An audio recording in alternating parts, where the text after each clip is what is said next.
Hi everyone, welcome back here in this new video tutorial. Today we are going to learn how to create a multiplication table in Excel. As you see here, I have created a multiplication table of 20 by 20. In the next sheet, I will create a multiplication table of 15 by 15. For this, first of all, in a column, write 1, 2 till 15. You can select this 1, 2, go here in the fill handle, then drag this till 15 here.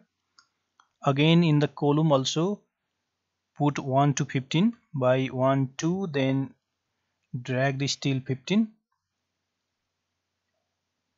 in this way. Now make the headers bold and give some color highlight for this by going here in the home tab.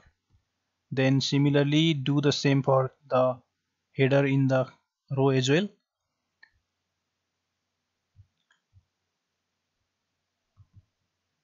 Now after making this, here in the first cell the formula will be press equal to, click on this value, multiplied with, click on this value, and here we have to apply the dollar symbol before column A. So apply the dollar symbol before column A, then before the row number 3 apply the dollar symbol this way. Now press enter, and here you see the result of 2 multiplied with 2.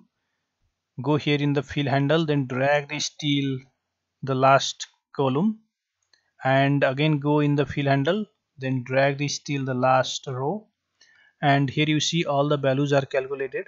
To see the result, you have to go to the intersection point of the numbers. Like if you want to see 12 into 5, here you have to go to 12 and go to row number 5 where you have a result of 60. To view the result easily, you can give the border here by selecting your data, then go to home tab, go here in the border option, choose a color you want to use, then again go in the border option and select all borders, and after applying the border it will be easier for us to view the result from the intersection point of the numbers. So this is the process of creating multiplication table in Microsoft Excel. Thank you very much for watching this video. We will again meet on next video tutorial.